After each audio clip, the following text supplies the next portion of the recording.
हाय hello नमस्कार, welcome back to my channel. कसे आहात सगळे? मस्त मजेतच असाल. मी देखील खूप मस्त आहे. तर तुम्ही माझं थंबनेल आहे ते पाहिलंच असेल, स्वामींच्या कृपेने झाली स्वामिनी. तर हो, तर हा जो मला आलेला अनुभव आहे ना, म्हणजेच माझ्या प्रेग्नन्सीपासून माझ्या डिलेवरीपर्यंतचा जो प्रवास माझा आलेला अनुभव आहे, तो मी आज तुमच्यासोबत शेअर करणार आहे. त्यामुळे हा व्लॉग शेवटपर्यंत नक्की बघा. आणि माझ्या चॅनेलवर जर नवीन असाल तर माझ्या चॅनेलला सबस्क्राईब करायला विसरू नका. तर चला तर मग माझ्या प्रवासाची सुरुवात करूया. तर हा दिवस होता 26/11/2024चा. हा दिवस म्हणजे माझ्या जीवनातील एकदम आनंददायी दिवस होता. हो, कारण तर तुम्हाला तर माहिती आहे, सगळ्या स्त्रीच्या जीवनातील एक आनंदाची गोष्ट म्हणजे त्यांची प्रेग्नन्सी कन्सीव्ह होणं आणि त्यांना ती खुशखबरी जेव्हा मिळते ना, तो आनंद एक वेगळाच असतो. तर तो सगळ्यांना अनुभवता यावा ही तर मी म्हणजे देवाच्या चरणी प्रार्थना करेनच. तर हा दिवस इतका छान होता ना, जेव्हा मला ही खुशखबरी कळाली की मी प्रेग्नन्सी कन्सीव्ह केले. तर खूप छान वाटत होतं, कारण माझी सेकंड प्रेग्नन्सी होती. तर आम्ही ठरवलं होतं की आता लवकर चान्स घ्यायचा नाही, पण बोलतात ना, जे देवाच्या मनात असेल तेच होतं, कारण आपण ठरवून काहीच होत नाही. तर प्रेग्नन्सी कन्सीव्ह झाल्यानंतर की मी विचार केला की काही पण होऊ दे, आपण ठेवायचं. का लोक काही नावं ठेवू देत वगैरे, कारण ही एक असं देणगी आहे देवाची की लोकांना ती मागून पण मिळत नाही आणि आपल्याला तर न मागता मिळालेली आहे. तर आपण काय हे करायचं. तर मी ही प्रेग्नन्सी आहे ती ठेवली, कंटिन्यू केली. त्यानंतर आम्ही तपासण्या वगैरे केल्या. आम्ही कोणालाच सांगितलं नव्हतं, कारण आधीचं बाळ माझं एक्सपायर झालेलं होतं, त्यामुळे खूप सारे प्रॉब्लेम आले होते.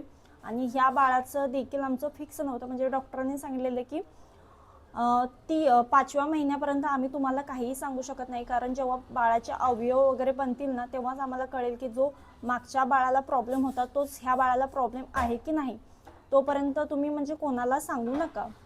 त्यामुळे माझ्या प्रेग्नन्सीची जी हे होती ना, जे पहिले काही महिने ते आम्ही कोणालाच सांगितले नव्हते. फक्त माझ्या घरी माझ्या आईबाबांना आणि माझ्या सासू सासऱ्यांना इतक्यांनाच माहिती होतं. तर आम्ही टेस्ट वगैरे केल्या. तर पहिल्या दिवशी आम्ही जेव्हा सोनोग्राफी केली तेव्हा डॉक्टर बोलले की जसं बाळाचा आकार हवा ना, म्हणजे त्या अंडाशयाचा जसा आकार हवा तसा तुमचा नाही आहे. त्यामुळे आपण 8 दिवस वेट करू, नाहीतर मग आपण पिशवी धुवून घेऊ. त्यानंतर आम्ही इतके सगळे टेन्शनमध्ये आलो होतो की पुन्हा ती पिशवी धुवायची, की देवानं दिले पण देताना पण देव चांगलं देत नाही. मागच्या वेळी एक असं झालं. पुन्हा आता हा त्रास, तर मला इतका त्रास, म्हणजे सगळे बोलत होते की फक्त त्रास त्रास किती सहन करायचा. मग त्यामुळे आम्ही ठरवलं की आता डॉक्टरांनी पण सांगितलं होतं की तुमचं म्हणजे व्यवस्थित त्या अंडाशयाचा आकार नाही आहे, तर तुम्ही काय तो निर्णय घ्या. तर आम्ही 8 दिवस विचार केला. मी मग म्हटलं, जर पिशवीच धुवायची असेल तर 8 दिवस का स्वतःला त्रास करून घ्यायचा. तर आम्ही लगेच 4 दिवस म्हणजे झाल्यानंतर ना लगेच गेलो. तर डॉक्टर बोलले की तुम्हाला का घाई झालेली आहे, तुम्हाला खरंच बाळ नको आहे का. तर आम्ही म्हटलं की नाही डॉक्टर, की तुम्हीच बोलले आहात की बाळाचा जो म्हणजे अंडाशयाचा आकार जो हवा आहे तो तसा नाही आहे, त्यामुळे तुम्हाला पिशवी धुवावी लागेल. तर डॉक्टर बोलले की थांबा, अजून काय फिक्स नाही आहे, अजून 4 दिवस आपण वेट करू, पुन्हा सोनोग्राफी करू, त्यामध्ये काय येतं नक्की ते बघू आणि मग पुढचा निर्णय घेऊ. त्यानंतर मग आम्ही घरी गेलो. देवाकडे प्रार्थना एकच केली की सगळं व्यवस्थित असू दे आणि जे सोनोग्राफीचे रिपोर्ट येतील ते व्यवस्थित येऊ दे. त्यानंतर 2 दिवस गेले, 4 दिवस गेले आणि पुन्हा तोच दिवस आला ज्या दिवशी आम्हाला पुन्हा सोनोग्राफी करायची होती. मग आम्ही सोनोग्राफी केली आणि आम्हाला रिपोर्ट आल्यानंतर तेव्हाच आम्हाला समजलं होतं की सगळं व्यवस्थित आहे. पण एकदा डॉक्टरांचा सल्ला घ्यायचाच होता. मग डॉक्टरांच्याकडे गेल्यानंतर डॉक्टर बोलले की बघा, तुम्हाला घाई झाली होती पण सगळं व्यवस्थित आहे, नॉर्मल आहे, त्यामुळे तुम्हाला जर ठेवायचं असेल तुम्ही ठेवू शकता. मग आम्ही तेव्हाच निर्णय घेतला की काही होऊ दे, आता आपण ठेवायचं, मग ती मुलगा असू दे किंवा मुलगी असू दे. ठीक आहे. त्यानंतर असंच 1 महिना गेले, 2 महिना गेले, नंतर सगळ्या ब्लड टेस्ट वगैरे सगळ्या जेवढ्या टेस्ट व्हायच्या होत्या ना त्या होऊन गेल्या. मग आधी माझ्या ज्या बाळाला प्रॉब्लेम होता ना, म्हणजे त्याच्या मेंदूमध्ये पाणी झालं होतं, तर तोच प्रॉब्लेम ह्या बाळाला पण होऊ शकतो असं डॉक्टरांनी सांगितलं होतं. त्यामुळं त्या देखील सारख्या महिन्याला माझ्या टेस्ट होत होत्या. त्यामध्ये म्हणजे रिपोर्ट यायचे, सगळे नॉर्मल असायचे, पण डॉक्टर काय बोलायचे की तुम्हाला 5व्या महिन्यामध्येच तुम्हाला काय ते फिक्स समजेल.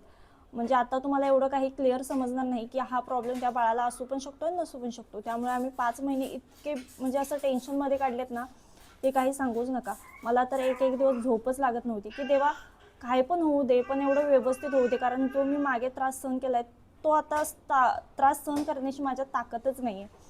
त्यामुळे ना ते 5 महिने इतके असे आम्ही घालवलेत ना, काही सांगूच नका. इतका खर्च केला, त्या गोळ्या डेली त्या गोळ्या खाणे, सगळे इंजेक्शन घेणे वगैरे इतकं केलंय ना की की विचारूच नका. त्यानंतर मग 5व्या महिन्यामध्ये जेव्हा आम्ही सोनोग्राफी केली ना, तेव्हा सगळं व्यवस्थित होतं आणि आम्ही इतकं म्हणजे आम्हाला आनंद झाला होता ना की म्हणलं चला कुठेतरी देव आपल्या पाठीशी आहे.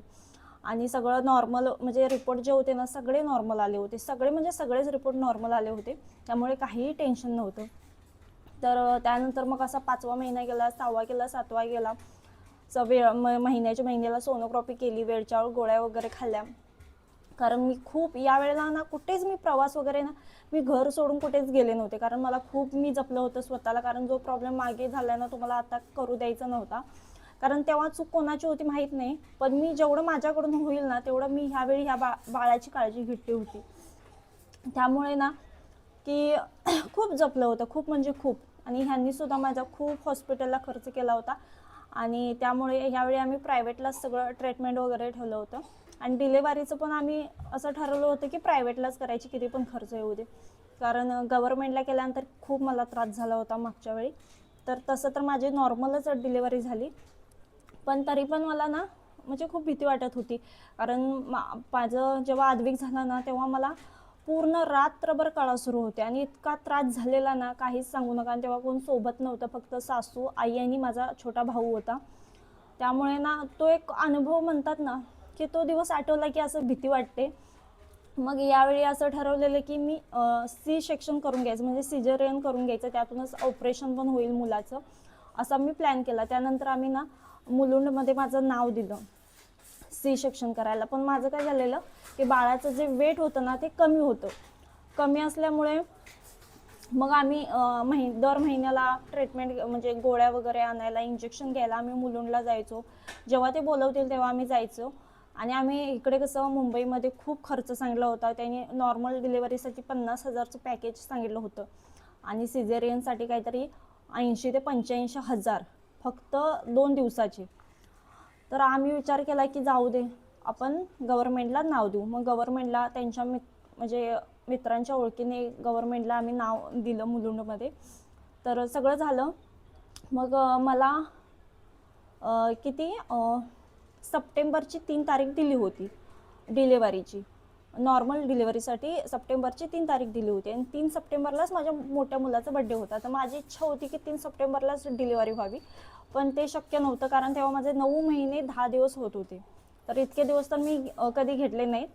तर आणि माझ्या मिस्टरांची इच्छा होती की दीदी माझी म्हणजे मुलगी झाली किंवा मुलगा होते 15 ऑगस्टला व्हावा, किंवा एखादी असं कुठली तरी अशी तारीख असावी जी कायम आठवणीत राहील, अशा तारखेला व्हावे. पण 15 ऑगस्टला पण पॉसिबल नव्हतं, कारण ते 9 महिने म्हणजे 9वा महिना लागल्यानंतर 8 दिवसांनी लगेच 15 ऑगस्ट होता.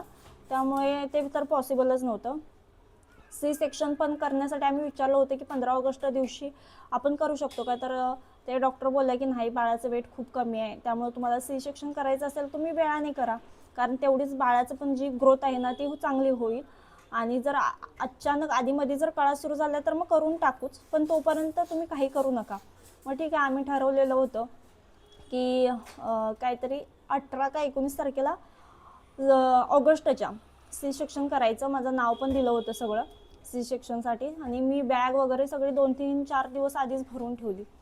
त्यानंतर ना आम्ही जे प्रायव्हेटचं ट्रीटमेंट होतं ना ते थांबवलंच होतं, 1-2 महिनाभर ना थांबवलंच होतं, कारण आम्ही गव्हर्नमेंटला माझं नाव दिलं होतं. त्यानंतर असं झालं की बाळाचं वेट कमी होतं आणि मला औषध चालू होती.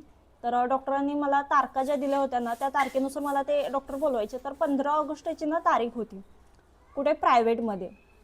तर असेच आम्ही बसलो होतो, निवांत बसलो. त्या 15 ऑगस्ट म्हणल्या त्या दिवशी माझ्या मिस्टरांना सुट्टी होती, आम्ही सगळे घरीच होतो. आणि संध्याकाळी चहा वगैरे पिला आणि मी यांना बोलले की आता एकदाच जाऊन येऊया, काय इकडे तिकडे 200 रुपये घेतील फीज, आणि जाऊन दाखवून येऊया, बघूया तरी बाळाचं वेट वाढले की नाही. आणि म्हणजे मला थोडा पण त्रास जाणवला नाही. आणि 15 ऑगस्ट दिवशी संध्याकाळी 5-6च्या दरम्यान ना आम्ही चला म्हणलं, मग ते पण बोलले की चला दाखवून येऊ. मग त्यानंतर ना 15 ऑगस्ट दिवशी आम्ही संध्याकाळी गेलो हॉस्पिटलला. आणि जे हॉस्पिटल आहे ते आमची बिल्डिंग सोडून 1-2 बिल्डिंग सोडल्या ना तर बाजूलाच आहे. तर आम्ही चालत गेलो. चालत गेल्यानंतर माझं म्हणजे जे बाळाचं हार्ट रेट असतो ना ते सगळं वगैरे चेक केलं. तर तिथं जेव्हा चेक करायला लागले ना तर त्या नर्स होत्या ना त्यांनी मला विचारलं की ताई तुम्हाला काही त्रास जाणवतोय का किंवा बारीक कळा वगैरे सुरू आहेत का. तर मी बोलले नाही, कारण माझी तर तारीख 3 सप्टेंबरची आहे आणि एवढ्या लवकर तर मला तर अजून काहीच जाणवलं नाही असं मी त्यांना सांगितलं. तर ते बोलले नाही की तुम्हाला थोडा पेन चालू आहे इथे आम्हाला दिसतोय. तर म्हटलं शक्यच नाही, मला थोडं पण काही जाणवत नाही. तर ठीक आहे बोलल्या, तुम्ही डॉक्टरांना हा रिपोर्ट दाखवून घ्या. डॉक्टरांना दाखवल्यानंतर डॉक्टर बोलले तुम्हाला थोडा पेन चालू आहे पण तुम्हाला तो समजून येईना झाला आहे. तर म्हटलं कसं शक्य आहे डॉक्टर. तर डॉक्टर बोलले खरंच तुमच्या अर्ध्या तासामध्ये आता डिलिव्हरी होईल, कारण तुम्हाला पेन सुरू झालेला आहे. त्यानंतर त्यांनी मला चेक केलं तर ते बोलले की अर्ध्या तासामध्ये तुमचं बाळ कधीही बाहेर येऊ शकतं, त्यामुळे तुम्ही आत्ताच काय तो निर्णय घ्या. तर मम्मी साईडलाच राहत होती ना, तर मम्मीला लगेच बोलवून घेतलं यांनी आणि बोलले की मामी असं असं डॉक्टरांनी सांगितलं आणि हिची डिलिव्हरी आता होईल, त्यामुळे हिला ॲडमिट करायला सांगितले.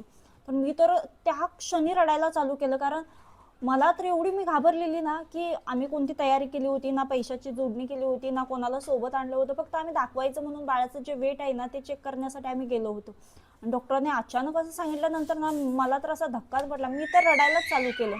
तिथल्या आता नर्स वगैरे होत्या ना, ते बोलल्या काय ताई रडताय तुम्ही, तुमची जर पहिल्यांदा तुम्ही म्हणजे डिलिव्हरी झालेली आहे, तुम्हाला अनुभव आहे चांगला आणि तुम्ही का रडताय, तुम्ही एवढे शिकलेले आहात.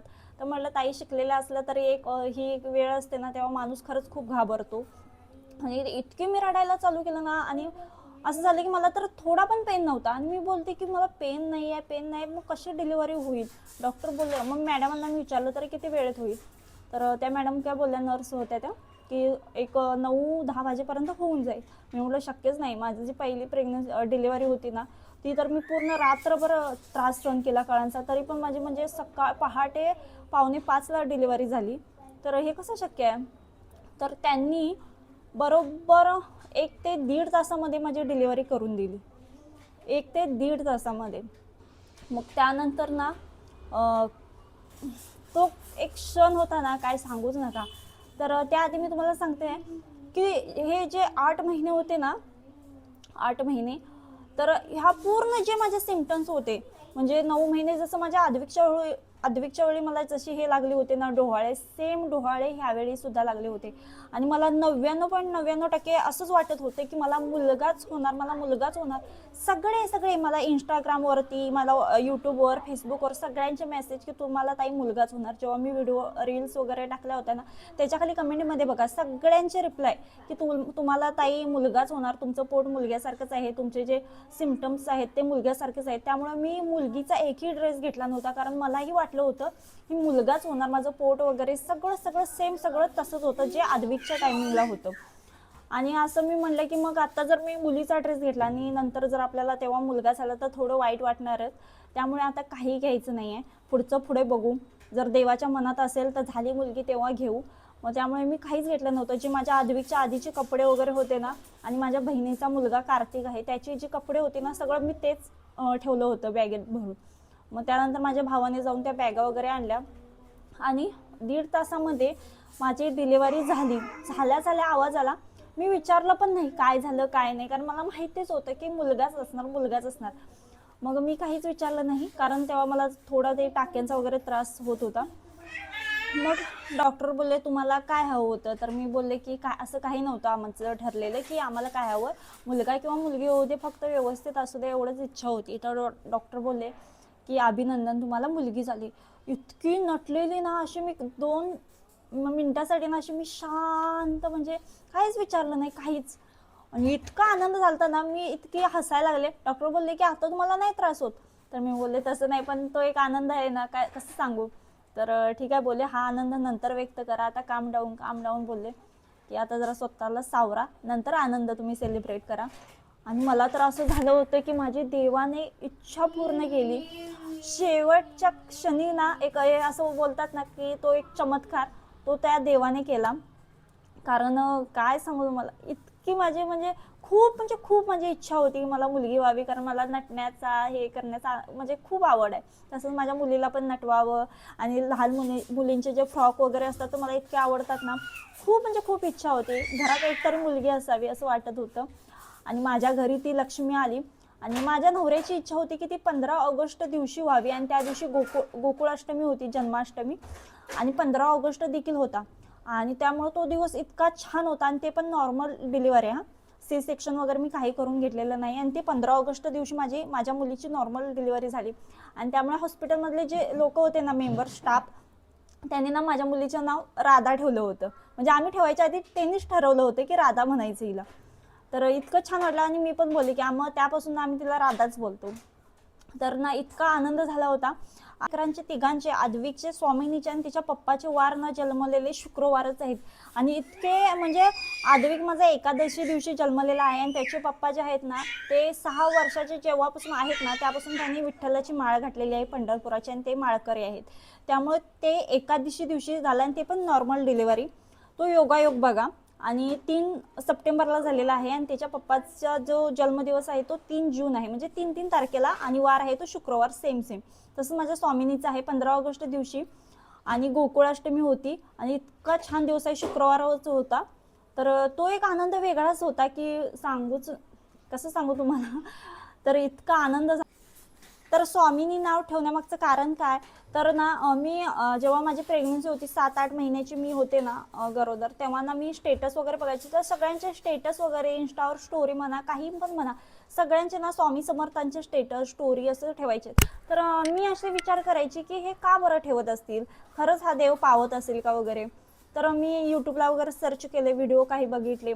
त्यानंतर मग म्हणलं खरंच असं काहीतरी असेल देवाचं, त्याशिवाय लोक इतकी देवांना त्या मानणार नाहीत. तर मी पण ना स्वामी समर्थांचं असं, तर मी संध्याकाळची ना जप करायची, म्हणजे असं त्याची मनोभावने. आमच्या घरी तर मूर्ती वगैरे काही नव्हतं, पण मी माझ्या मनातून म्हणजे अशी देवाला हे करायची. झाला चमत्कार, आणि खरंच चमत्कार झाला. आणि मी आता स्वामींना मानते आणि त्यामुळे आम्ही आता स्वामींनी झाल्यानंतर ना स्वामींची मूर्ती घरी म्हणजे हे केलेली आहे, प्रस्थापित केलेली आहे. तर खरंच मला खरंच स्वामी माझ्या पाठीशी आहेत आणि स्वामींनी माझ्या पदरात एक गोंडस परी टाकलेली आहे. म्हणून मी माझ्या मुलीचं नाव हे स्वामींनी ठेवलेलं आहे, कारण ही स्वामींच्याच कृपेने झालेली आहे असं मी तरी स्वतः मानते.